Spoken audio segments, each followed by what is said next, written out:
6 of us were sent to England to study mining. When I came back from the UK, I worked from 1982 to 2005. I rose up to the position of assistant general manager in the mine.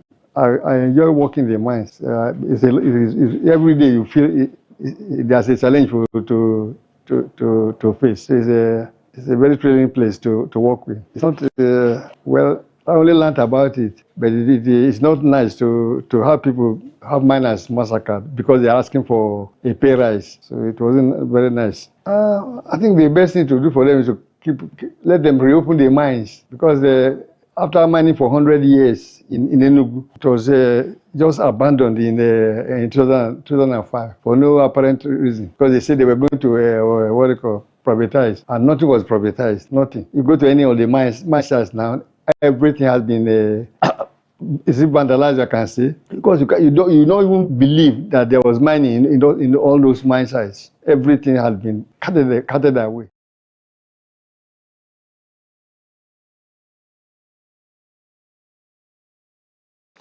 And you're welcome back to the Afia Morning Show, Iva Valley Memorial Special. Of course, this show is going to be chronicling the stories of those miners who lost their lives through other miners themselves, as well as stakeholders in the mining industry. My name is Nathalie Uku. Oji Wachuku is here, as always, starting the week on a pack note. Yeah. How do you do? Good morning. How was your weekend and the week? Monday. The week has just started. Or is it Friday? Am I mistaken? Is today Friday? It's Monday, by the way. Monday. Well, the weekend was great. I was just having this, thinking of, EGDA just made an announcement that it's going to start implementing its zero noise policy against noise pollution. So I've just been having so many random thoughts. I don't know why I remembered, or I just thought about, those people that blast so much music in their vehicles, and when they're driving by, you actually hear the music. You wake up in the morning and see sealed by EGDA. Sorry. Now just the random thought I've been having. Anywhere caught making noise, sealed. Anyway, but back to the topic. Today is quite special, and it's also rather sad, thinking back to these miners who lost their lives, because it's a tie between the suppression suffered during the colonial regime and also brutality by the police, because you realize that, well, to me it appears as if not much has changed. It's just sad that this is not something that is really recognized. You know how you have the NSAS Memorial, everybody comes out for it. But when it comes to the Iva Valley Massacre, that actually saw the origin of this abuse, this suppression, people cannot protest. We just forget it when we're having a significant memorial such as this. Well, the good thing is that there's a platform to push and make that noise and to, garner or gain closure for everything that happened some 5 years ago, right? So it's very important that we push this narrative and they come to some of them who are still alive, their aides and whatnot, because they did a whole lot for, putting the Eastern Nigeria and Nigeria as a whole on the map. It was coal. Coal was the old oil of yesteryears, right? And he gave us that international recognition, right? Coal built so many cities in Nigeria and also was applicable right there in the Europe, right? So it is important that we embrace what they did and also embrace what they did to them, right? Because it's great that this platform is now to push that narrative, and definitely that's what we're doing. Definitely, that's what we're going to do today, so make sure you stay tuned. We'll go over the headlines very quickly, and then after that we'll have special guests joining us as we launch the discussion on the Iva Valley Massacre Memorial Special on the show today. We begin today with the Daily Sun and the cover story here that reads, Obasanjo calls for sack of INEC chairman officials. Bleak Christmas as cargo volume dips by 40%. Outrage, shock trail federal government's proposed 2025 budget. Nigeria-India pledge rise in economic defense. Other ties. Miss Universe, I've made history, says Chidima Adeshina, first runner-up. NAS may miss December 2025 target for constitution review. And on Vanguard, Ondo, how APC's Aida Tiwa flawed PDP's Ajayi others. Court stops NBC from imposing fines, sanctions on broadcast stations. Sokoto farmers to federal government intensify efforts to flush out Lakurawa terrorists. Nigeria, India to boost economic defense, health, food security ties. Discordant tunes trail APC's World Congress in Rivers. We are relevant, Konwa replies ASU. Inflation trend overruns federal government's target to cross 35% by year end. Tinubu departs Abuja for G20 Leaders Summit in Brazil. On Daily Independent, 2025 budget, borrowing $2.2 billion will worsen Nigeria's debt burden, experts say. Borrowing will be a stumbling block to economic recovery. Ondo Guba, go to court if dissatisfied with outcome, Tinubu tells PDP others. CBN urged to look beyond banks and fight against Naira abuse. Court orders NBC to stop threats, fine imposition on broadcast stations.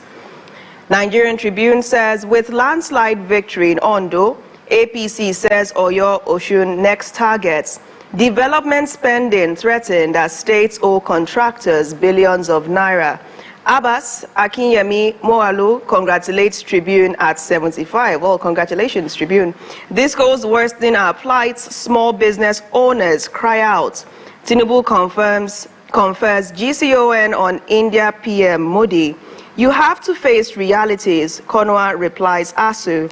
Nigeria's corruption level at fatal stage, Obasanjo says. And moving on straight to the New Telegraph. Ondo Guba, Ayedatiwa polled 366,781 votes to emerge winner, INEC says. CBN letters of credit payments fall 52.5% to $506.06 million. Court stops NBC from threatening imposing fines on media houses. 3,767 killed, 22,373 injured in 9 months auto crashes across Nigeria, FRSC says. And finally here, JAMB begins censor accreditation for 2025 UTME. And stand up from Daily Trust. President Muhammad Obasanjo IMF slammed Tinubu's reforms. Nigeria under state capture, says ex-president. Initiatives confronted by adjustment fatigue attributed to IMF. APC retains Ondo as Ayedatiwa, elected governor. War on Gaza. UN Committee Human Rights Watch indicts Israel for genocide. Former NIA DG Zakari, son dies same day. Power outage. Small businesses turn to alternative energy options, costly, deplete capital. Traders, artisans, mans sports tax FG on green electricity. Moving on to the Daily Times. World Bank uncovers $32 million missing from Nigeria's water project. Tinubu heads to Brazil for G20 Leadership Summit. Ondo Goba. Governor Ayedatiwa reacts to election victory. Tinubu confers GCON on Indian PM. Modi seal bilateral deal. After Fintiri, Adamawa will be far better than what it is, attributed to Bello. And lastly, right here, APC PDP sweep Ogun Zamfara local government elections. Moving on to the Matrix. Ondo, I will serve you. Victorious Ayedatiwa vows. Clinched victory in landslide, dedicates victory to Akere Dolu. Tinubu APC others correlates him. PDP kicks, describes election as a sham. Go to court. Tinubu tells aggrieved parties. Yaga calls for persecution of arrested electoral offenders. Nigeria, India renew economic ties. Sign agreement on long-term crude oil LNG supply. 2027, Obasanjo demands reform of INEC electoral system. Canvasses shorter tenures for INEC officials, more rigorous vetting process. Kwankwaso accuses Tinubu of trying to colonize North, meddling in Kanu's affair. Moving on to first news. Reforming Nigeria's democracy. Obasanjo calls for immediate dismissal of INEC chairman. pushes for reshuffle following election failures. APC's Ayedatiwa wins Ondo governorship election. Ned Nwoko calls for ban on foreign currency use in Nigeria. Lakurawa must be eliminated for Sokoto farmers to survive, attributed to Afan chair. FG outlines new strategies to boost food security. JAM begins CBT Center accreditation for 2025 UTME. Ondo pool results. Go to court. Tinubu tells aggrieved parties. APC sweeps Ogun. LG election wins all chairmanship councillorship seats. Lastly, Tinubu heads to Brazil for G20 leaders summit. And moving on to the last paper right here. This day, election integrity. Obasanjo calls for new credible INEC leadership. Says INEC willfully failed to implement technologies touted by the INEC chairman himself in 2023 election. Describes current state of play as state capture. Knocks judiciary, declares justice now for highest bidder. Decries fall of Nigeria's GDP from $510 billion to $199 billion under Tinubu. FT. Dangote seeking bank funding to boost crude supplies to refinery. Minimum supply of 300,000 BPD cost $2 billion in 3 months, says report. UK-US expands project refinery to hit full capacity in second quarter. Raise competition in Europe. WTO urges Nigeria to review customs procedures at ports, knock high rates of physical inspection. To reinforce ties, Nigeria and India seek more pacts on security, economy, defense orders. INEC declares APC's Ayedatiwa winner of Ondo pool. Party clears all 18 local government areas. Tinubu, Buhari, Ganduje, Barrow, APC, others greets winner. How Sanwo-Olu leadership pave way for victory. And lastly, Tinubu confers GCON on Prime Minister Modi. Nice. All right, I think we'll just quickly react to this one from Daily Independent. Ondo Guba go to court if dissatisfied with outcome. Tinubu tells PDP others. And that's a very derogatory statement to make as a president too, because apparently we know what it means to go to court, because you can never, ever summons in the judiciary regarding in this dispensation, right? Because once they tell you to go to court, just take it at heart that you've lost entirely, and that's a raw statement for a president to utter at this point in time. And this is, I think it pissed even Olusegun Obasanjo up, that it made him start making assertions and also asking that the next chairman should be sacked, right? So, and it's not even in news, right? The elections were not credible. Everybody knew it, and we still know it at this point in time. All you said out, the IRF and beavers and whatnot, we are not used. They are all locked, and you started doing the manual thing we used to. So all the monies was spent trying to acquire these gadgets. So what happened? So left for me at this point in time, if you are somebody who's honorable, you could have resigned on your own, because everything you set out to do, nothing happened in this country. That's what I'm saying. Coming out to resign by oneself. If you're honorable, I say if you're honorable, if you're an honorable gentleman, that's what you're meant to do. But it doesn't happen. It doesn't happen. You were asking the other day. You were actually saying that INEC should have observed the U.S. election, and I was just looking at you. People were paying attention, right? Everybody were paying attention just a couple of weeks ago, right? How this election went on. And everybody's, if you go to X, there was a pointer there. Almost everybody's saying the same thing. Hope the INEC chairman in Nigeria is watching how elections are being conducted. It's being conducted. Hope we are going to perceive some change in Ondo election, as rightfully stated by people, because of the election, the U.S. election, how transparent, how everything was moving on smoothly, all votes were counted, and everybody we are eager to see a change. But he fell short again. The same old concept. Yeah. And go to court. I don't know why I'm not surprised. You know, I'm just looking at Oji like this because there was a time I used to clamor. No, it's like, me being optimistic. If you go back on this AM show, maybe like 64 episodes or 70, there were times I used to clamor, like I was always calling for justice. But the way things are going, I'm just going to be the one looking and saying, thank you. Everybody must be an thank you for your valued input. At the end of the day, because they're not trying to actually listen to what people are saying. They don't care. It's not a resource problem. It's just corruption everywhere. But then let us know what you think about the Ondo election. Let us know your thoughts on this stream, and of course we'll take those later on the show. But before we get deep into these headlines, we'll go on a quick break now. When we return, we'll continue with our Eva Valley Memorial Special. Don't go anywhere. The morning show returns shortly. Do stay.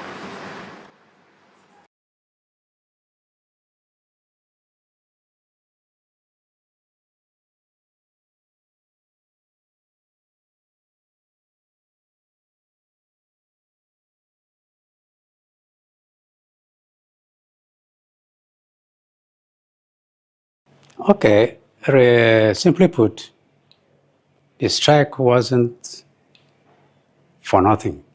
The miners were simply demanding for their rights. Debts owed them. They politely demanded that from the colonial master, the British government then. That was what triggered the strike. As the colonial master could not meet their demand, and they knew quite clearly that the colonial masters did not want to pay the money, despite these several warnings they gave to the masters then. So that led to the strike.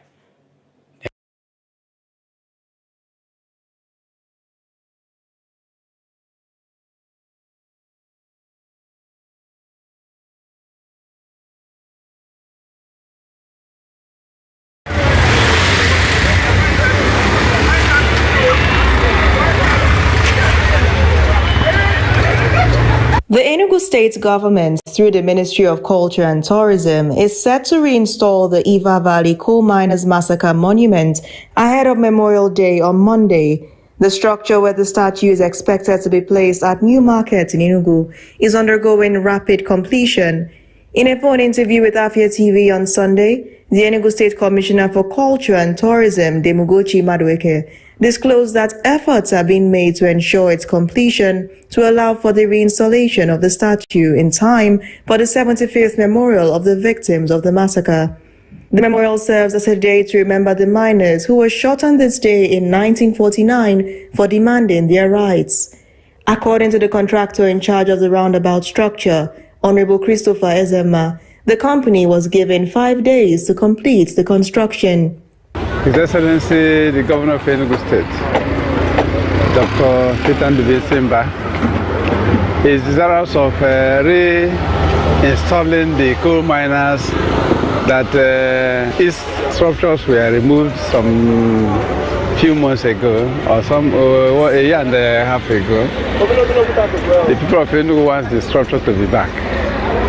And through the Commissioner for Culture and Tourism, the state is celebrating the memorial of the victims on 18th November every year. So this year's memorial celebration is coming up tomorrow, and the company was given 5 days or 6 to finish this reconstruction, and you see that at the end of the 5 days we will complete this before 6 o'clock, ready for use tomorrow. The sculpture is coming back this evening by 6. They are bringing it back from IMT where it is kept to mount it. Despite the timeline, the site engineer, Tengod Ekene, maintains that the structure is 90% complete. And as you can see, the level we have gotten to, we are doing the caroling, is ongoing. This is the cone, and that is the reverse cone, the inverted cone. And we've been able to make all the necessary arrangements. The statue is on its way coming, and I believe in a few hours it will be installed. And then we are just doing some finishing touches, so the job is 90% concluded.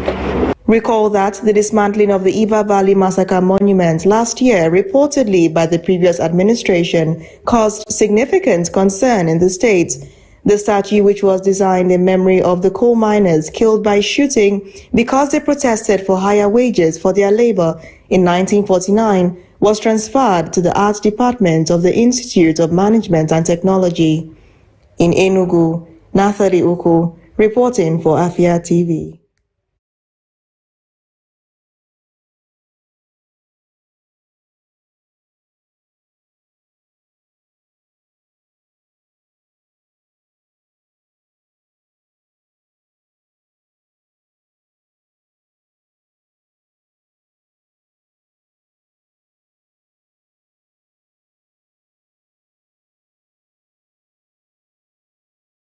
I'm not enjoying the retirement because all our what do you call legitimate dues has not been paid to us up till now, and the pension is nothing to write home about. I'm taking about 100,000 naira monthly. It's very poor. They should increase our pensions for us. Between 1974 and 1976, about 15 Nigerians were sent to UK to be trained. Only about 2 or 3 as what we call runaway who didn't come back. But all the well-trained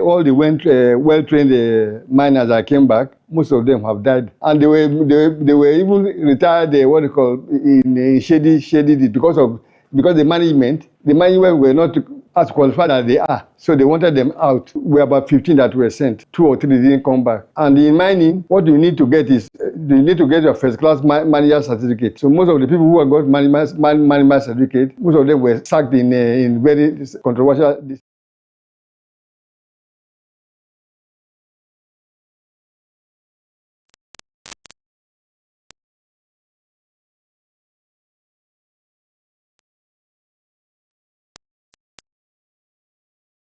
You're welcome back to the Afia Morning Show, Iva Valley Massacre Memorial Special. My name is Nathali Uku, and we've just been joined by 2 special guests as we commence this day's discussion.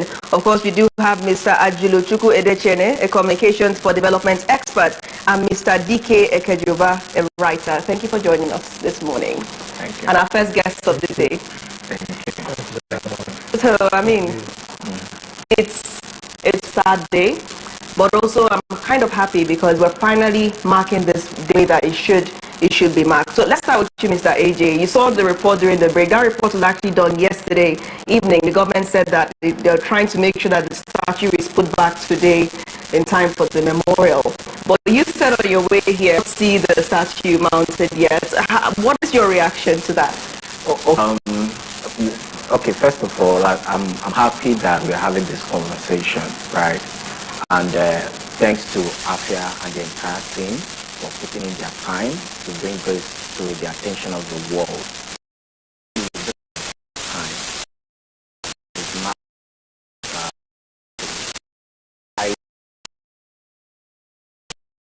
Celebration participated in 2016. This is the first time a governor is making a statement about it. They had 6 days or 5 days to finish among.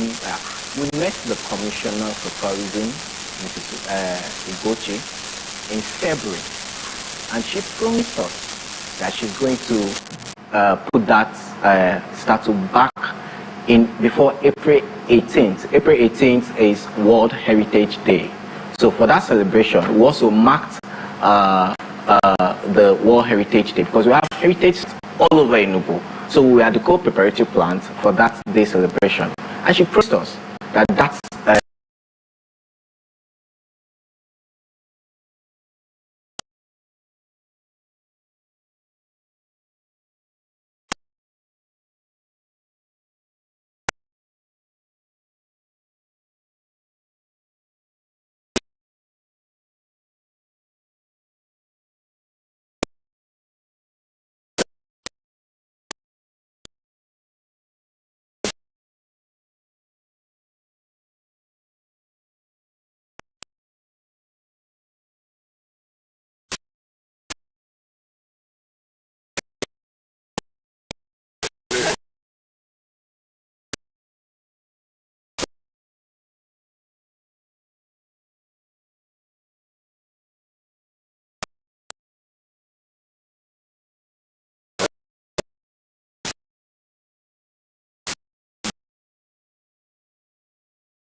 Okay.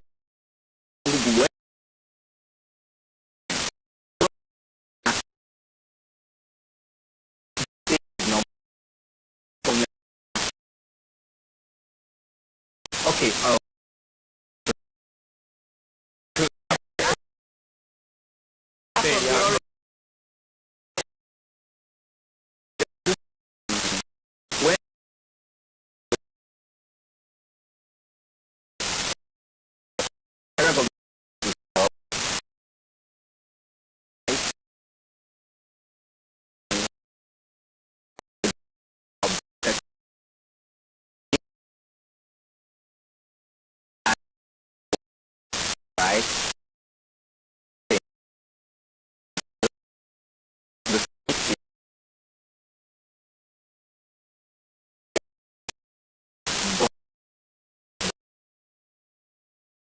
Right. Miners were disengaged.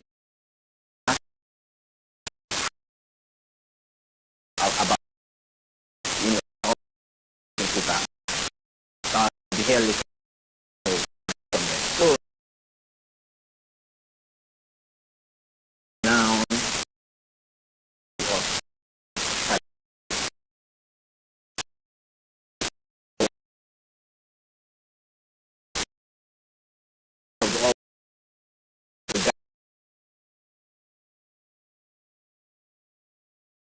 when you be using the facility.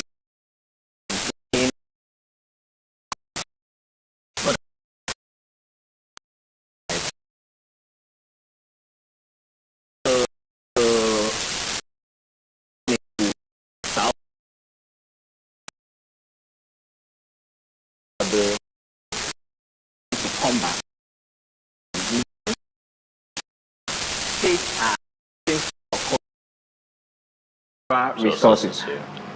My big brother is in Abuja asking the federal government to come into play when we've already bought this asset. So here is what is at play. The politicians want the death of the coal history. I also put this out here that coal is being mined in Enugu as of today. We all know that, but we are pretending we don't know that coal is being mined. Before this present administration came into play, coal was then, quote unquote, illegally mined. So there was a whole lot of noise last year when the present government came in about stopping the illegal miners and all that. After they stopped, they paid a fee, right? And they went back on. So here is the thing. It's either we don't want to mine coal or we want the death of the coal story in Enugu and build. Somebody even went as far as going to Wikipedia to change our motto, Enugu motto, from what's the coal city state to tomorrow is here on Wikipedia. So it's either we want the death of the coal history and then move on to something new. But you cannot remove Enugu from the coal history. Yeah. So the political elites are somehow interested in the coal properties, in the coal heritage. They want it to themselves. So they don't want to get involved. They don't want to talk about it. From everybody I've interacted with for the past 10 years, they don't want to get involved. Coal history, no, we don't want to talk about it. So there is something going on around it. Now the state, and so many things is happening in the state. I don't know if people know that. We now can generate our own electricity. Yeah. And we are exporting coal on daily basis to the West. So why are we exporting our coal when, we have a power plant that we can, go back and fire up with the coal? So there is a lot of, what word will I use for it? Not just controversy, but because of their interest, because of the coal properties, I'll go back to that, and because of the mining that is going on right now, the government is not transparent. So the Enugu state government doesn't get involved when it comes to the coal history. As of this year, I started a campaign where I asked the Enugu state government to allow the federal government, that's the National Museum, to some of these heritage sites, they should become a national monument.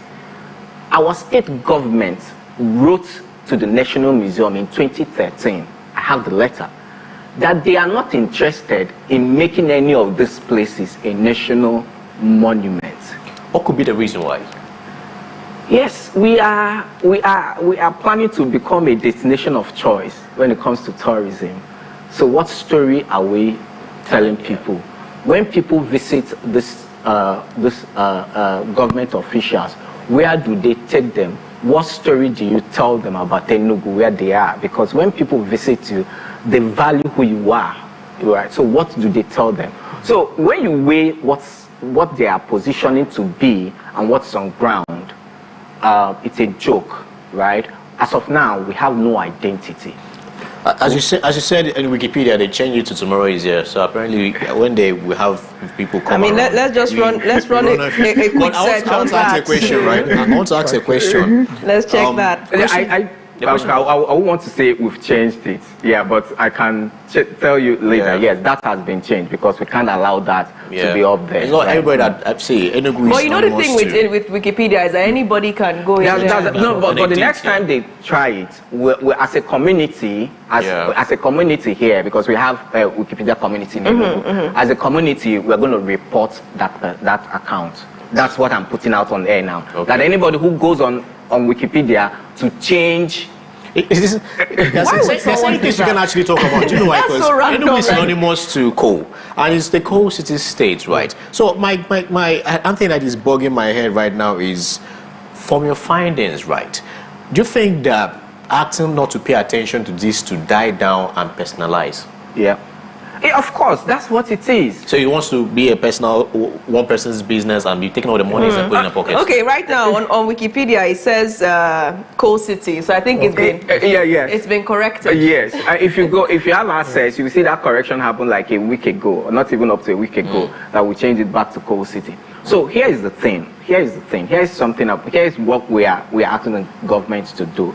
You know, so since 2015, when we got into this whole conversation, the National Museum have been in it for some time because they look at these places and they're like, we want Enugu to, when you come to, what is tourism? Let's talk about tourism. What is tourism?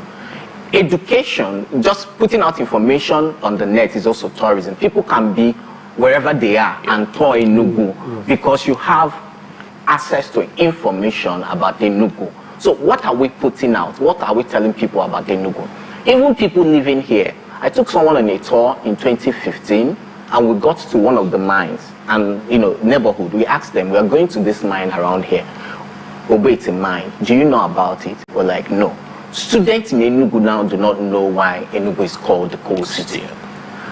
Students in Enugu, some of them feel that it's called the cool city. You know, Enugu is cool and all that. That's interesting. Yes. So there is, I don't know why and where we're headed to, where we're going, you know, because we don't have value, we don't attach value to the things that, okay, now, the government is celebrating 150 years in December, right? And I've asked them, what are you celebrating? What is it you're celebrating in December? You know, the 115 years. There must be something you're celebrating.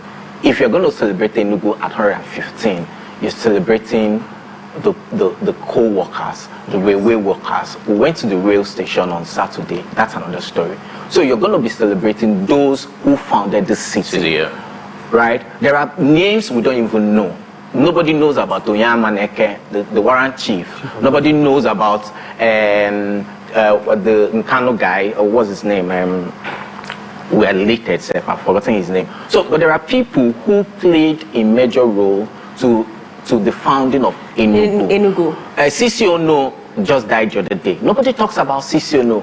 Chifele Chonya, I met him in 2015. He was taking late Chifele Chonya's son.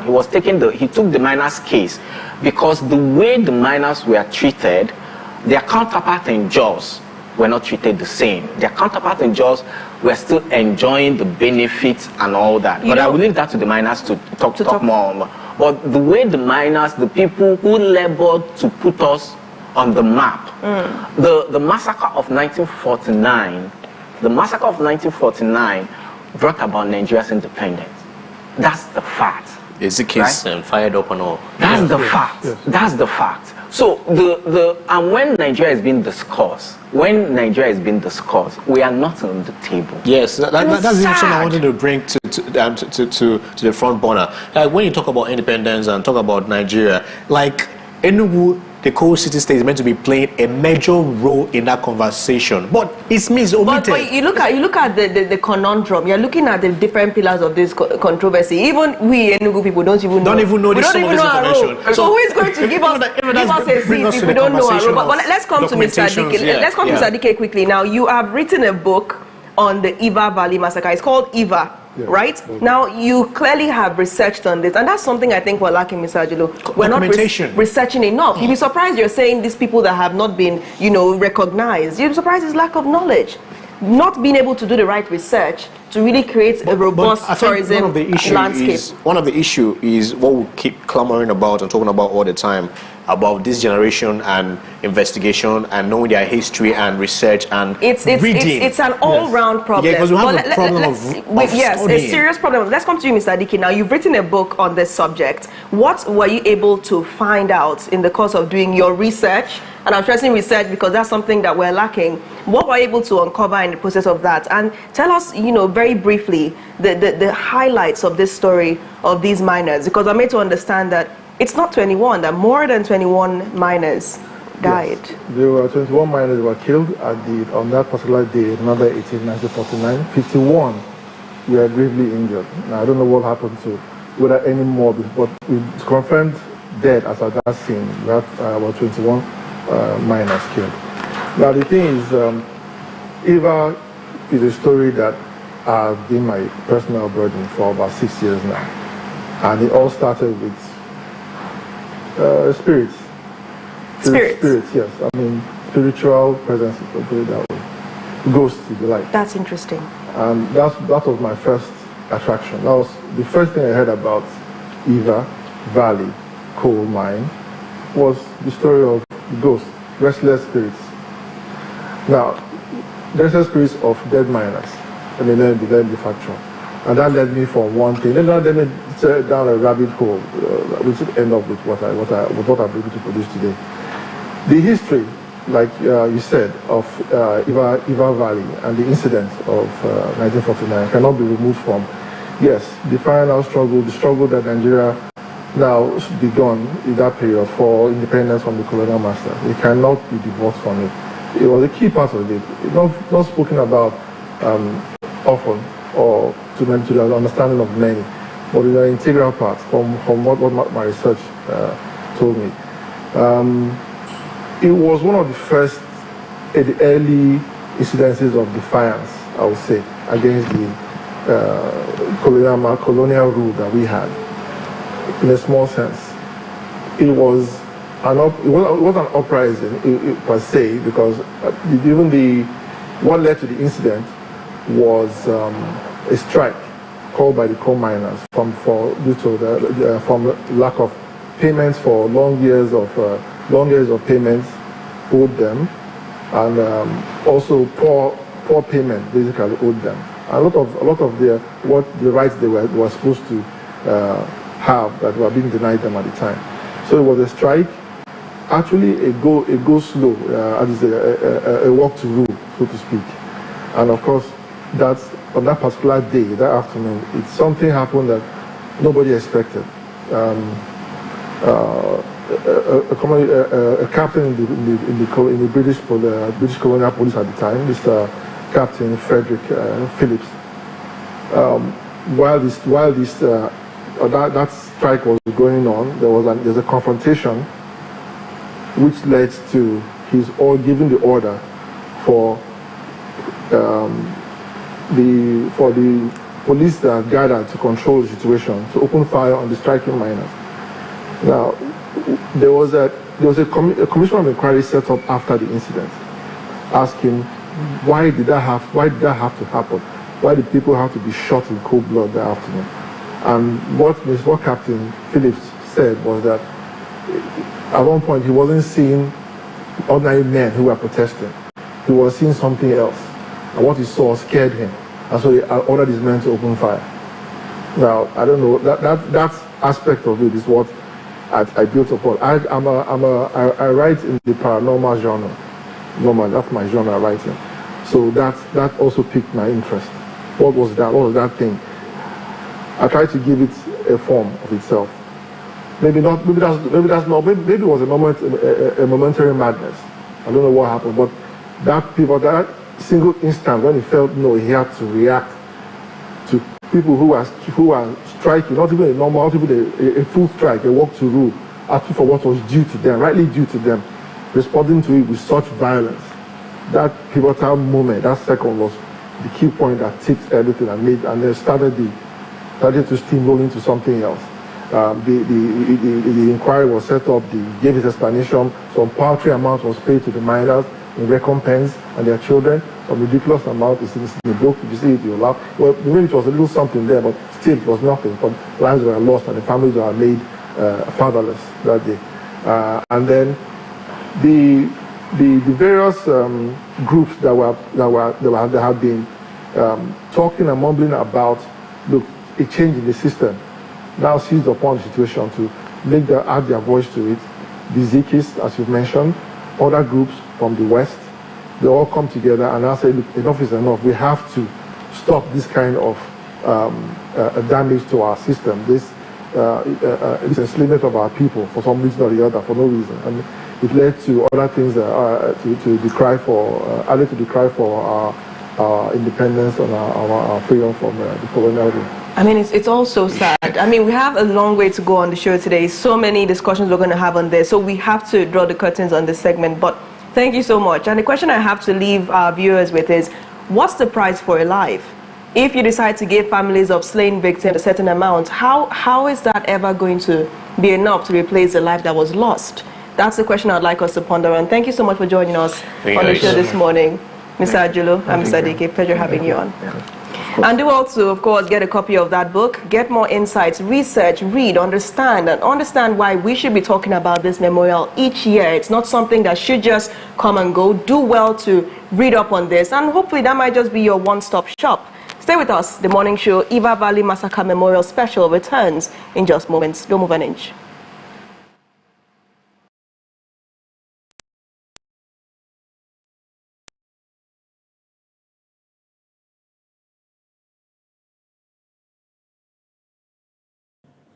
Because it was a heinous crime the British people committed that time. Because it went like a wildfire throughout the world. So even the British government were not very comfortable. For example, they tried to play down on the size of casualties. Officially, it was declared 21 miners killed on the spot, but it was far beyond that number. But we are going ahead to get you the comprehensive list of all the people involved.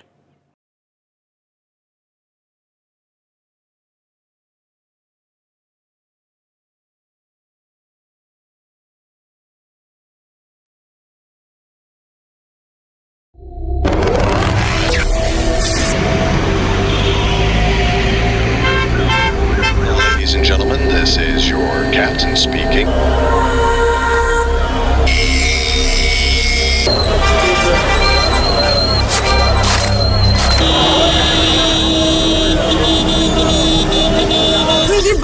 Come home. Let's make your homecoming memorable by taking you into every event happening everywhere in the East this Christmas. From Enugu to Aba, Owerri to Abakaliki, Oka to Umuahia, Afia TV is giving you personalized guide for events and festivals such as Ofala Festivals, Southeast Food Fashion Festival, Abacha Festival, Bolobe, Bolibe Festival, art exhibitions, and more. Register your events or learn more about events happening near you at www.afiahomecoming.com. Yoruba is Baranda. Then Igbo, also Afia. Then in English, Aprikuma. Some people can come into the market without any help. They will come and start helping people to source what they want, and then they get some commission. Me money, I no get time to the price. Osafia, transfer cash, I no come here for advice. Osafia.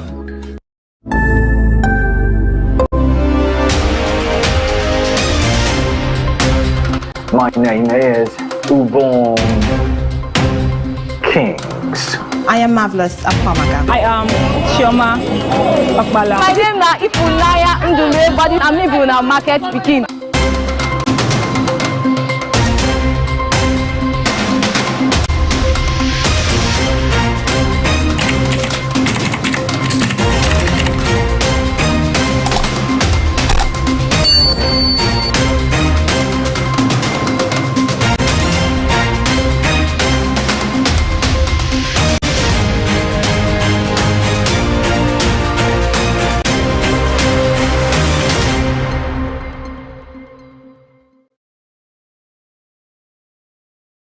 Introducing Obuzo. Afia TV's early Christmas gift to businesses in Southeast Nigeria. With Obuzo, Afia TV is empowering local entrepreneurs with 1 billion naira advertising grant, helping you reach a global audience on DSTV, GoTV, and Afia Radio. For more information, visit www.afiatv.net/Obuzo or visit the SME Center in your state. Obuzo, catalyzing economic growth in Southeast Nigeria.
Hi.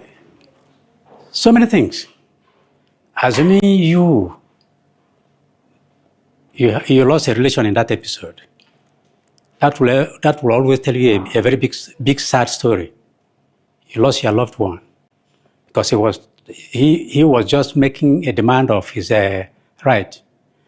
And if you had a relation involved, you would expect that your relation will somehow be giving you some money for your school fees or any form of welfare in the family. So by and large, you are losing somehow.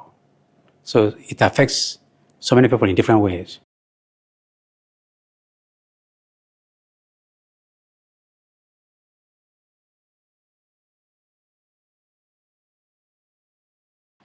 Welcome back to the Afia Morning Show, and thank you for staying with us. My name is Nathalie Uku, and Oji Wachuku is here. Yeah. We've just been joined by Chidera Sam Eze, who is a curator at Enugu Photo Festival. She has been documenting the story of the miners. She has been going on different trips, exploring the nooks and crannies of the abandoned mines in Enugu State. So, pleasure to have you on. Thank you so much, Nathalie. Thank you for having me here. Good morning. So, just tell us, I mean, you are the one who has been following this. You have been curating something big, something special. Tell us about your journey, the story of that coverage. So, firstly, the community started because, I mean, we've had this conversation a couple of times because of a need for me personally to find people who are like me and are interested in the things I am interested in. So we decided to start this journey by paying tribute to Enugu, where we started, where we are, and how better do you do that than to start with the story of coal in Enugu, because Enugu is a coal city. So, you know, we started going to the different places, the different settlements at first, where the coal miners started living and where the settlements spread into what Enugu metropolis is today. And, you know, while we were doing that, it became apparent that, you know, we also had to talk to these coal miners. I mean, the last generation of coal miners that, you know, we have, the ones that were retired and disengaged. So we decided to, Engineer Hyacinth has been a very big resource to me, to the community, because he has been the one on it. You know, he's so passionate about this. So we had to start talking to coal miners first. We had to meet them and tell them, oh, this is what we're doing. We're using photography and visual language to document the story of the coal history of Enugu. And, you know, we started with Mr. Hyacinth and his friend, Engineer Sani. And then, you know, we went to talk to the Association of Coal Miners in one of their meetings to tell them about what we're doing. And then they were like, oh, we're interested, and we'll let you know when we have time so that you can come. And, you know, they don't live in one place. So we have to call and find out, oh, do you have time this weekend? Where would you be? And that's how we started. So we went to one person and then went to 2 other people, and we said just go in, and you know, we pick a day, and then we are maybe going to meet 5 people that day, and then we have to go to different places. We have to go to Ngo, we have to go to Akebe, Ngo. There's so many places that I went to, and I honestly have seen and learned so much from them, because we get to ask them about their experiences. Because as much as, you know, there's a story behind their disengagement, there were also good times. They had good times and they lived good times as well. And this is also part of what we want to find out, how they lived at the time, you know, how the coal industry was. Yeah, so that's basically it. It's a different thing for you, because more of the documentation you're doing is photo story, right? So other than just writing these stories and what happened, how it happened, how they're living right now, how they lived then, right? So I want to garner your motivating factor that, you know, that fueled you to, you know what, I think this is a very right story to document through picture, right? Because I'm even also going to, these are movies and Hollywood are meant to be, you know, getting themselves involved in. So telling that story, so these stories won't miss. So that's my problem, documentation, right? Mr. DK writing about this is very important. Like, I love the fact that, you know, there's a book now that trails every event and everything that happened for these coal miners, right? So it's also that to be futuristic, we need some like a movie too. Right now is a photo story you're telling. So what is the motivating factor, you know, going to and, you know, being inspired to do this? The same way, you know, you talk about documentation. To keep things, like, someone has to do it. We have to keep things. We have to be able to tell of the times. That is the duty of the artist. In whatever medium that you can express yourself, you have to observe the times and you have to tell of it, and you have to tell, you know, how you feel about it or what you see, you know, however way you show it. So I want to be able, this is for the future, you know, and it is a way to also tell people that, you know, anything is possible. You don't have to be a professional anything to be able to keep these moments, to be able to tell stories in what little way that you have. You can, because when you hear stories about, you know, people that go to Europe and how they, you know, there are museums like in every turn, every corner, in every street. It's not like they don't know what they're doing. It's because they value what they have. It's because they value their identity. And if you do not know where you're coming from, you most certainly cannot go forward, because you really will not have a direction to go to. So it is important that we keep these things for the future. Images have a way of, you know, telling stories of 1,000. You just need to see one image and it can tell you so much. So imagine if you keep things like this. These men had a life. They have a history. They lived, you know, they worked at a certain time, and, you know, someone has to keep that so that we can remember. How do you feel about the way Enugu is keeping and telling the story of these miners who lost their lives? I mean, you've been documenting it, you've dedicated time to do that. How do you feel about how the state is the state dedicating enough time to actually do that? I honestly do not think so. I think the state can do better, because we have men, people who have, you know, they are like legacies that are left, of what is left of the history that we have of Enugu. And, you know, the way they are being treated, it's like they're not even there.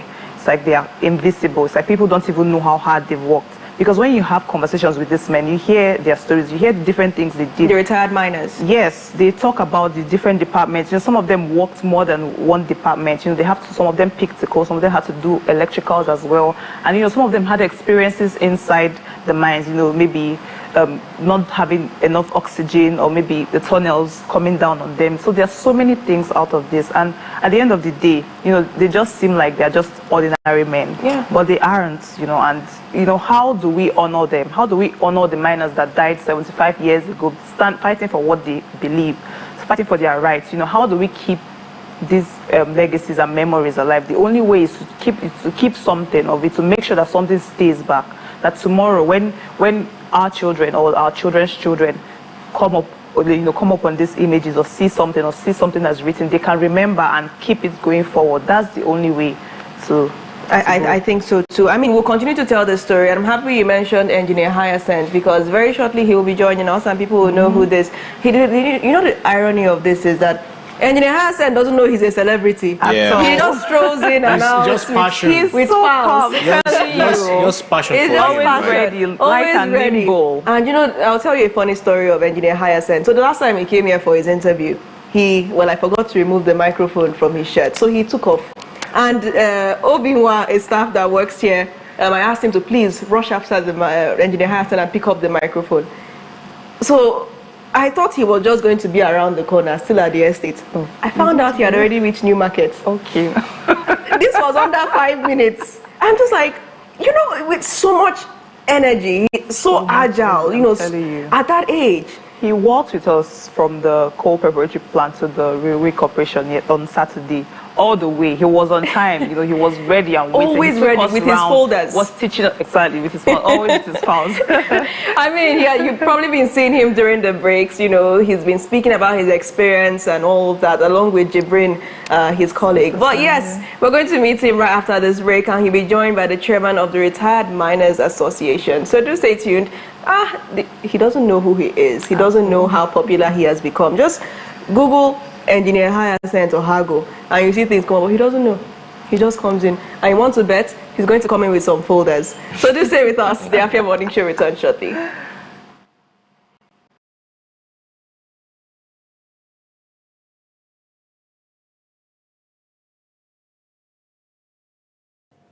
As far as I'm concerned, the memory still goes sad in the minds of the relations of the slain miners, and even ordinary people generally, because the miners are not remembered in any serious way.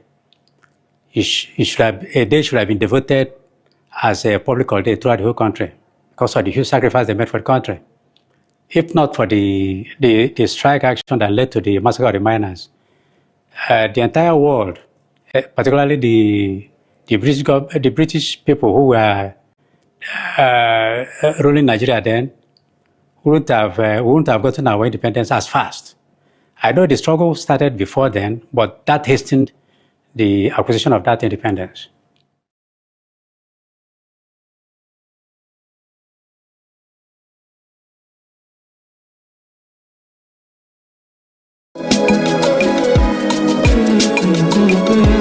Yoruba is Baranda. Then Igbo, also Afia. Then in English, Aprikuma. Some people can come into the market without any help. They will come and start helping people to source what they want, and then they get some commission. Me money, I no get time to the price. Also, transfer go cash, I no come here for advice. Also,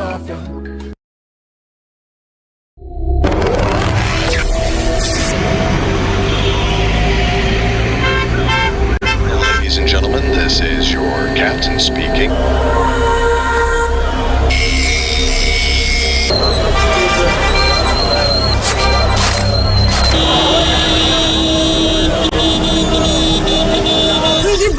Come home. Let's make your homecoming memorable by taking you into every event happening everywhere in the East this Christmas. From Enugu to Aba, Owerri to Abakaliki, Oka to Umuahia, Afia TV is giving you personalized guide for events and festivals such as Ofala Festivals, Southeast Food and Fashion Festival, Abacha Festival, Bolobe, Golibe Festival, art exhibitions, and more. Register your event or learn more about events happening near you at www.afiahomecoming.com.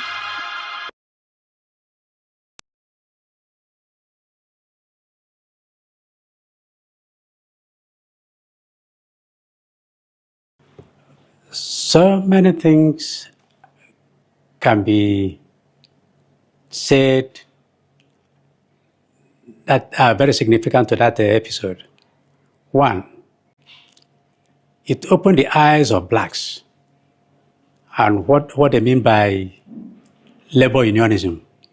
Come together, discuss, agree, and then come with one common front and make your demand without violence.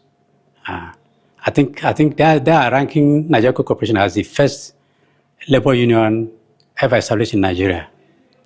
Well, personally, I would say it's not quite correct. I think the first labor union was from Aba women protest. They started it off, first and foremost.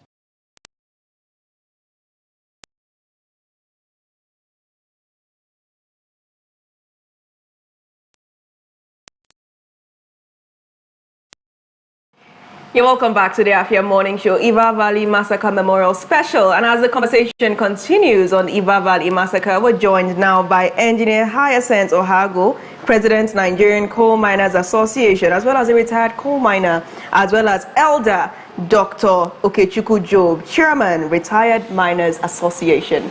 Thank you for being with us this morning. Pleasure to have you both on. Pleasure. Many people watching this would be asking, of all the issues and the controversies and problems in Nigeria, why have you decided to focus on the Iva Valley Massacre? What is its significance to today? Let's start with you, Elder Job. It's a pleasure being here today. We focus mostly on Iva Valley because of the tragedy that happened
remember when President Buhari came to Enugu. Campaign was to revamp coal. All of us, we shouted, hurrah. We felt things are coming to happen. Let me tell you, Nigeria used their hard resources to train people in England and Poland as mining engineers. By the time they came back, they closed coal industry. Do you know what it cost the Nigerian government? We lost. We lost. And those people are still alive without doing anything. Let's now come back to that, because we have already seen the utility of coal. We have seen the ceramics plants that the governor toured some time ago, and they are using coal to power the plants. So coal is obviously still useful today. Yeah. But let's come to you, Engineer Hyacinth. Now we're looking at people who are still living and the government doing what it's doing. But you have people who slaved away for years and they are now living in penury. They are suffering. The miners are seen as people that are, I just spoke to you, spoke to the viewers about you and how agile you are and how you're able to still do a lot of things very quickly indeed. So tell us about how these miners are being treated in present day. How they talk about the welfare of miners and, their mood as the coal industry continues to, function somewhat as the government is trying to do its own thing, which seems not to involve the people who put in the work years ago. Thank you very much. First and foremost, I have to show my appreciation to Afia TV, because it appears that's our only mouthpiece, an eyepiece or an earpiece in this part of the country. Essentially, I'm not trying to degrade the NTA, but they are not doing the job they are supposed to do. They are supposed to cover the entire nation. It's Afia TV that is giving us the much we are enjoying now. Thank you for that.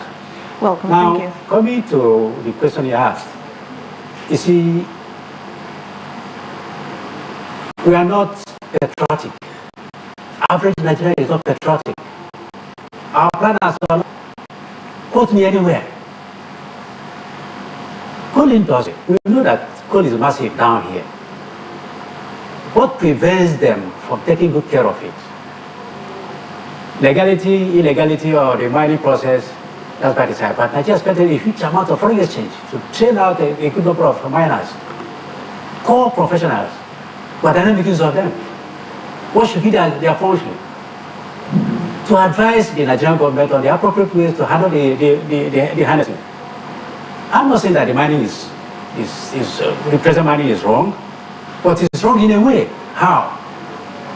Let the experts advise investors on how best to handle Nigerian coal, because most of them are underground. Forget about what they are doing now, just on the surface, but in a short while they'll start going underground. To train an underground miner takes a minimum of 15 years. To train an underground miner takes 15 years? Minimum. I started my own when I was even in the university. From the university period to the much I put in as a complete civil servant or police servant. So we are just negligent of what should be taken care of adequately. It should not be. I mean, looking at you, it's obvious, it's written all over you that you have put in years of work into this. So I have to ask this question, right, and I hope it doesn't sound offensive. At what point did you get the scarring on your face? So tell us about that experience, when you got those scars. Okay, I want to frank you. You see, when you get into the tunnel, you say that our mine here is wet. We categorize it as a wet mine. What do I mean? You see water, okay? Then some dangerous gases, but the water is very, very prominent. And the water we encounter inside the tunnel is acidic, highly acidic. My own is even minor. You see people whose skin are peeled completely, the whole face. I'm even surprised my own came later, but then that's part of the sacrifice, you see. So, and a lot of other deformities workers encountered. and the federal government is not looking after them at all. So this is do you see this as a state thing or a federal thing? Who do you think is responsible for the upkeep and welfare of the miners? The federal government. That's right, because they own the enterprise. And they benefited from the money made by that enterprise tomorrow. Till tomorrow. Okay, the coal being harvested, where are they taken to? They have been exported. Why don't you revive the mineral? Create other industries to have maximum use of that coal? Because so many derivatives, like my colleague did mention, there are so many derivatives from coal. Definitely. But all being enjoyed outside Nigeria. Definitely. That should create a huge employment within the country. And look at our youth roaming the streets.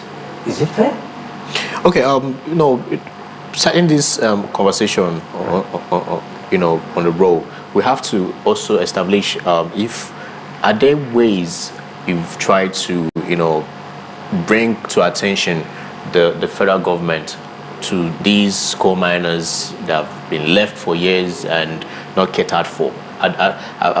Is there any progressive conversation going forth, talking to the FG about coming to the aid of these coal miners living in abject poverty and not being cared for? All right before you respond to that, we've just been informed that we do have a commercial break. So do stay tuned. The morning show would return shortly.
For all the football you want, starting from 5,100 naira per month.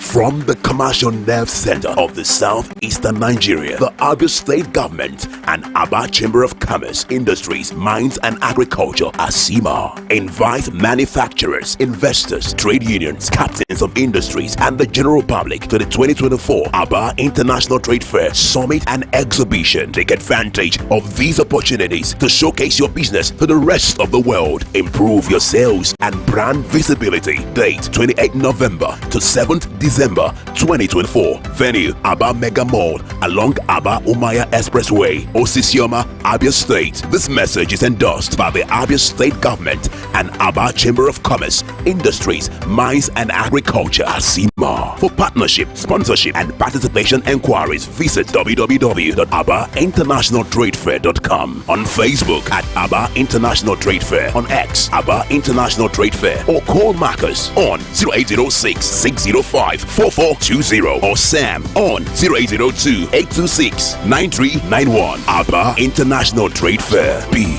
a part of it.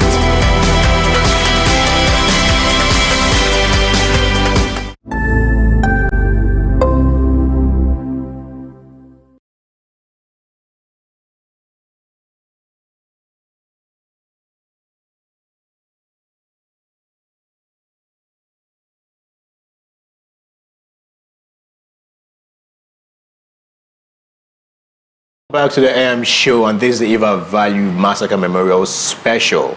Yes, we've been having a conversation after 75 years and what happened to the miners in Enugu Coal City, right? Miners who mined the coal yesteryears and made Nigeria what it is, putting southeastern Nigeria in the map, and Nigeria as a whole, by the way. So if you don't know, most of all the development you are seeing in Nigeria was because of the coal mined several years ago. But the thing is that some of all these miners are left in abject poverty, are being catered for, are left without being cared for. And this is the reason why we are bringing this conversation to the front burner, to ask the questions that need to be asked and know if there's a remedy to what they've been going through all through the years. And I was asking Engineer Highset if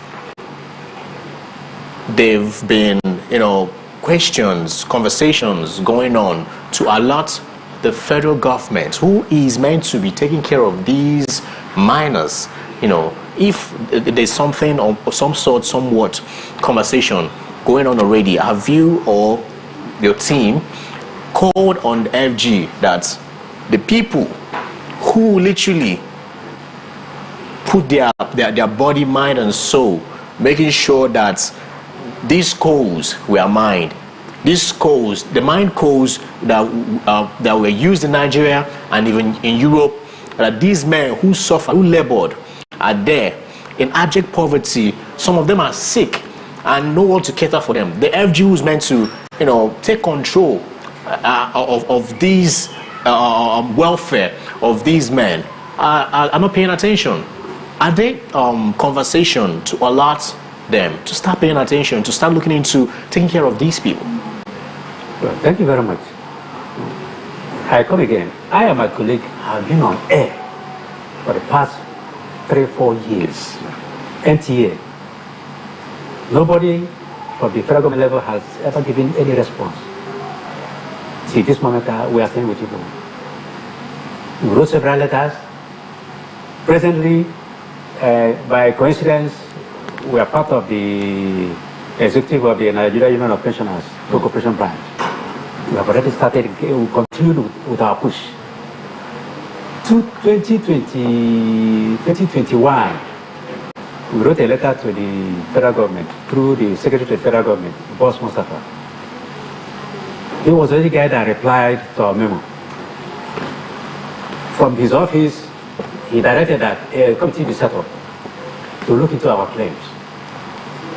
Now, 3-man committee came down to, I worked with them for 5 solid months, from February 2021 to March 2022. What year was this? 2021 to 2022. Okay. They came in October 2021. I worked with them in March 2022. Yeah. They wrote up their report. I forwarded it. Up to now, we have not had anything from them. We are continuing again. I mean, that just sounds to me like impunity. It just sounds like impunity. Now, let's look at beyond Enugu. Right. Are other places also having issues with this mining outside Enugu? Are we looking at, other places complaining to the federal government about similar issues, especially when it comes to the monetization of workers' houses and even the way that workers were apparently evicted from their homes? Yes. Like Kogi State is involved, Benue State is involved. We have federal government mines there, but we are treated equally bad. See? Equally bad? Yes. So we're all working in synergy to continue pushing. Only God knows when consider response will come. So tell us about this monetization of workers' houses. How break it down for us, because some people might be hearing this for the first time. Right. What happened in that period? Okay. Way back 2003, the federal government came up with a policy of selling off the official residential quarters for federal workers all over the country, but with few exceptions, like the military, teaching hospitals, and other. You shouldn't tamper with those. There's a list of exemptions, but all others should be sold to the workers occupying them. But that of Nigerian Coal Corporation, and only Nigerian Coal Corporation that is left with ambiguities till date. Ask my colleague. I don't know why people are so interested in downplaying average miner, Nigerian Coal Corporation worker. Till date, we have not cleared the issue. The issue is in court anyway, because I and my colleague and a few others put together our little resources to register a suit in the court, to complain to the court. They give us our own fair share of the whole thing. So it's in the court. So you can imagine an average my worker living in his official quarters because he did not pay rent,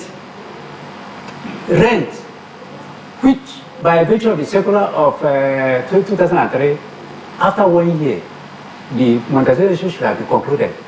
But there's an issue that came up that made the thing to be delayed up to 2005. That is to say, one of the conditions being it will be thrown open to the public for bidding, public bidding. But I think they now went back and had a second look at the policy that if it's thrown up to the public, average worker cannot afford it because the money bags will bid so highly, you're already off. So they decided to review the thing, which came out in 2005. They directed specifically that occupiers, the worker occupiers, should be given first option of refusal and at a concessional rate. Thereafter, if the worker occupier says he's not interested, they cannot throw it to the public.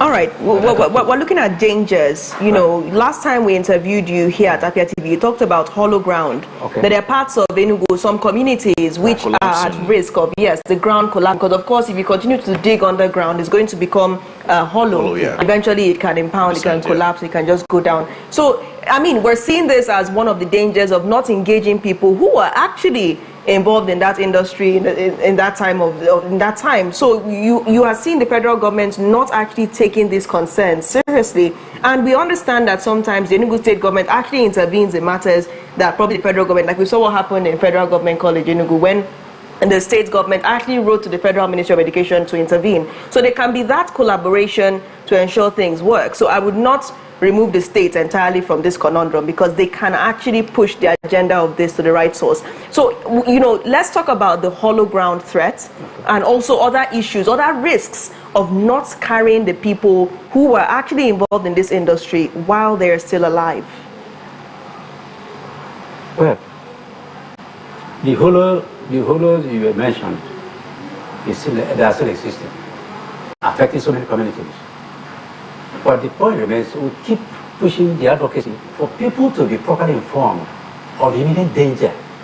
And we try to carry our drive to various communities, notifying them of the dangerous spots. That's why those communities where coal was mined. But we don't have the resources to what are some of these communities?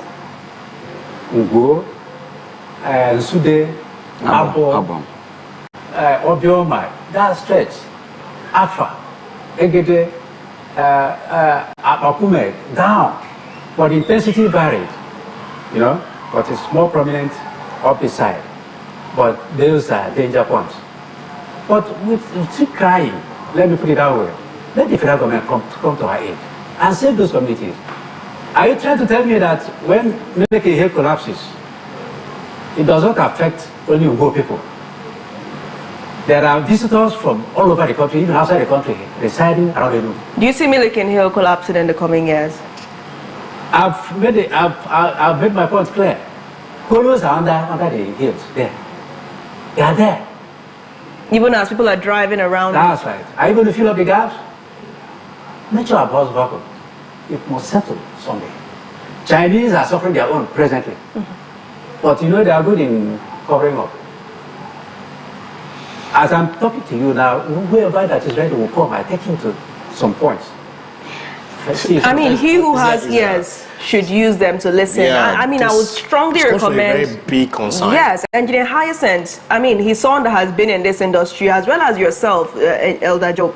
The government should engage this association. The government should engage these miners and actually take a tour of this place, because at the end, okay, look at the new Artisan Bridge. Okay. Is it not us now in the state that are facing the problem? It's not, and the federal government is the one handling it, but we are the ones suffering. Government will build roads, the trucks will come and destroy. It's almost like scraping off the quota. So that's why I'm calling for collaboration. I do believe that the Enugu state government should engage with the federal government to see the need for you all to be engaged in trying to find this hollow ground. Because if that hill collapses, as you're saying, some parts are hollow because of mining. That would be disastrous. That would be disastrous, and then we can have another case of the new Artisan Bridge. So it's very important. But while we wrap this up, Elder Job, how can we properly celebrate this 75th memorial? I don't see it as an anniversary. It's not, because it's something sad. So how can we better immortalize these people who have slaves, toiled for years, those of them that have died, the 21 thereabout, and even people who are still with us today? Well, before I go into that question, let me recall back to the issue of monetization proper. It was most unfortunate that the federal government came up with that policy And in other parastatals and government-owned companies, it was implemented. Even one of our sisters' corporation at Jos, Mining Corporation, theirs were implemented. Unfortunately, ours, I don't know, should I call it politics whatsoever, they decided to do our own on public, I mean, how do I put it, market value, instead of that implementing the policy of federal government. That is why we went to court. I didn't want to go into that area because ordinarily our ministry, the supervisory ministry, should implement it, but they hand it over to BPE. And BPE is about buying and selling.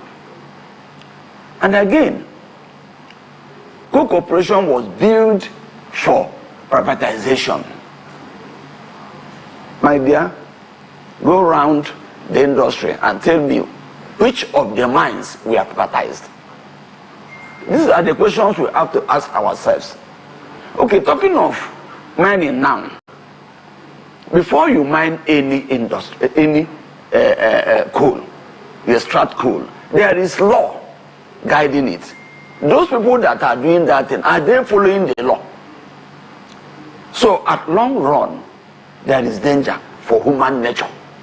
And that is why, even if they are going to reopen the industry, those people that work there, who knew the modus operandi, should be involved into the matter. Because of time, sir, we really need you to also jump and tell us how we can immortalize these miners 75 years on. And also, Engineer Hassan, you strongly say that more than 21 people actually died. Yeah. So I want you to react to that briefly right after Elder Job.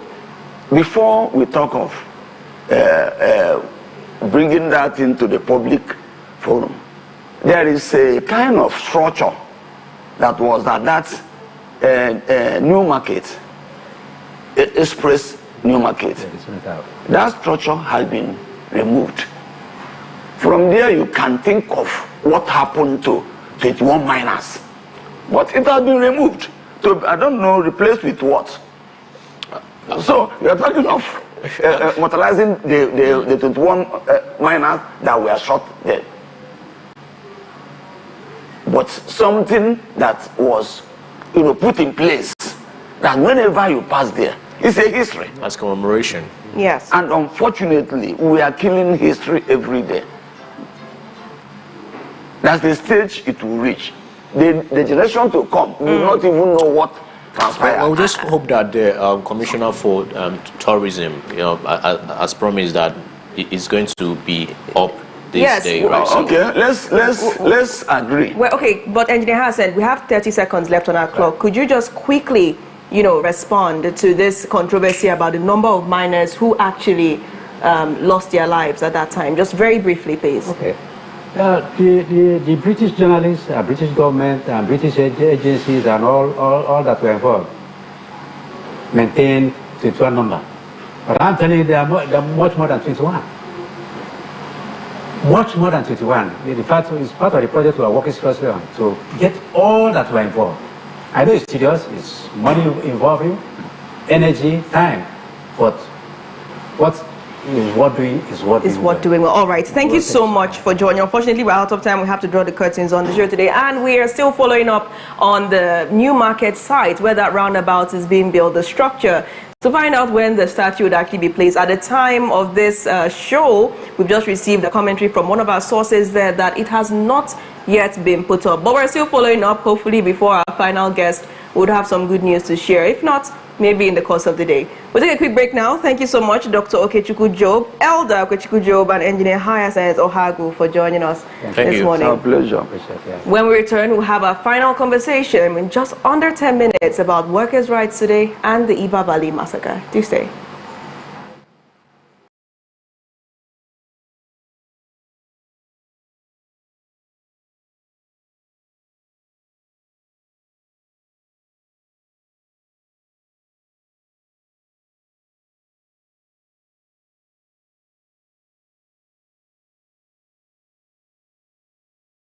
Welcome to Afia TV, your go-to channel for excellent news and incredible shows that keeps you IEI, that is, informed, entertained, and inspired. Need a break? Ladies and germs, welcome to Lunch Break on Afia TV. Join Choco to vibe and chill on lunch break at 2 p.m. for the latest trends in music and entertainment. Not like I have big money. Dive into the world of innovation and creativity with Rochelle on Anka. It means art in English. Where creative minds and groundbreaking ideas come to life. Tune in every weekday at 8 p.m. Do not miss Afia TV Official, your perfect dose of laughter, where they discuss what is currently trending on social media every day at 5:30 p.m. on Afia TV. But in this economy, the savings will save you, man. And that's not all. Stay tuned for more exciting shows on Afia TV. Catch us on DSTV channel 254 and GoTV channel 17.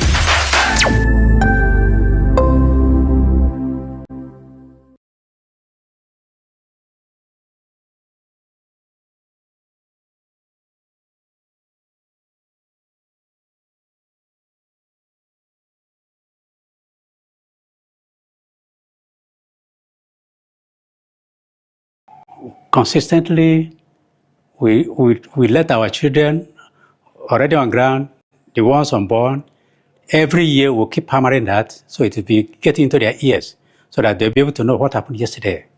Because if we keep quiet, there's no way they can know.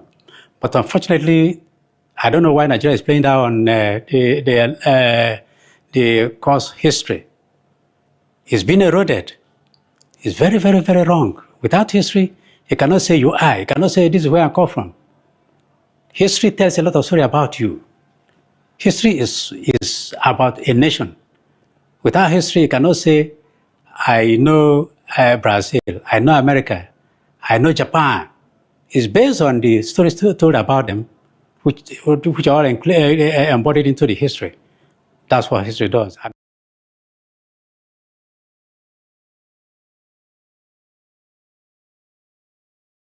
You're welcome back to the Afia Morning Show, Eva Valley Massacre Memorial Special, and we're just rounding up, but not before we discuss contemporary issues as they relate to the Eva Valley Massacre that happened 75 years ago on the 18th of November, 1949. Oji, speaking about workers' rights, you know, what's your take on it, and how do you think we can relate what happened yesteryears to what is happening today? Well, literally, nothing really changed. I think when Nigeria started going down, you know, you went all in, and we've been going, heading, plunging all these years, and we need a kind of a savior to save us from, impending and whatnot is going to be happening right here. But we have Mr. Chime right here for us to have, assess everything, all the conversation we'll be having. You've been listening, and you've stayed in Enugu State, the coast city states, involved in the real, and you're involved, you're knowledgeable about everything that happened 75 years ago and still happening at this point in time. The workers' welfare and whatnot being catered for and not being catered for and all that. So, in your assessment of everything that has happened 75 years ago and up until today is still happening, how would you assess the federal government, the state government paying attention to these coal miners and whatnot? Okay, thank you very much. Good morning to you guys. Then I think it shouldn't be microzoned to coal miners all alone. Let it not be as if some other larger members of the workforce are being left out. The truth is that the massacre that took place 5 years ago is still happening in the worst ratio of it up to now. What will we say about the sitting Joe Ajero, the president of NLC, whom has been fighting for the workers' welfare only but for him to secure 70,000 naira minimum wage. And the next day, they accused him of treason. So, massacre 75 years ago and treason accusation just because this man said, pay these guys well. What do you think will be happening? What do you think about the kids that went to protest because they are dying of hunger and the parent couldn't have the strength to feed them again? And the next thing is to arrest them, kept them under lock and key for over 92 days, only but to take them to the court, prosecuting minors and as well prosecuting them on treasonable felony. So for goodness sake, we are still talking about the massacre of. It's not about struggle. I think treasonable felony is even putting it lightly. Treason, outright treason. Thank you. And you know the penalty for treason is death. Yeah, there's death. In other words, what the nation says we want to kill these babies that know nothing about the law, that have not committed any offense known to Nigerian instant laws. We want to kill them just for struggle, just for demanding protest. The coal miners, the coal mine workers that were killed 75 years ago, they were unarmed protesters, right? Likewise, these kids, unarmed protesters in the same soil, Nigeria. So when you start talking about other pages of our workers, then you begin to discover that, the lives of a common worker in Nigeria is nothing to worry about. The lives of workers are just being determined by the payer. Your paymaster, whatever the paymaster so is to pay you, will pay to you. Currently, we still have a number of states that have not said anything about the new national minimum wage. Lots of states up to now. So what do we call that? The massacre, those that were killed, they went to rest. But these ones, you will see your families dying. Your family is dying. You cannot explain. You cannot tell your family, this is why we are suffering hunger. You cannot do anything. Do we talk about the SY governor of Kogi State, Yaya Bello, who owed the workers for over 11 months? And there was this one unfortunate director in the state, the state civil service system, and this young man, he got married for over 8 years, no issue. But God now stepped in to bless the family with triplets. And it was the day the wife put to bed. That was the day he came to the hospital, saw the babies last, saw the wife last, and he left, and that was the end. He went back home, hung his life, and died. The suicide note that he dropped there, he said, I'm talking of a director, a man in the civil service system that have grown up to directorate level. Now, but he's being owed 11 months. Not just him, but all the workers in Kogi State. Then by the then governor Yaya Bello. Now this young man, God damn bless the family after childlessness. Then but he discovered that he could not pay for the bill, he could not pay the fees for them to be out of the hospital, let alone talking about taking care of these babies. Now how will he now stand as a man to welcome triplets and begin to take care of them? He went back home, dropped his suicide note, committed suicide and died off. How do we equate it with that of Massacre? That everybody saw that it was this, the superintendent of British police that gave such order. FS Philip. Yes, FS Philip that gave such order. So for goodness sake, if you see what is happening today, you discover that we have not learned. Not much has what changed. happened is that Nigeria just adopted that principle, from the colonial masters, who just adopted the kind of policing that they used as well, because the policing principle then was just for the interest of the master. All right. To protect the master. All right. That's exactly what we're still saying today. Nothing has changed. Thank you so much, Mr. Emmanuel Chime, for keeping it brief and giving your analysis. And I'm sure that we've all learned how it's still relevant today, how nothing has changed. Bringing it back to Enugu State, we've just received updates from our sources that the statue has not yet been placed at the New Market roundabout. We have a clip of that shows that it's the structure at roundabout is still bare. We are not seeing the coal miners return to their rightful place. So it's still pretty disappointing, pretty sad.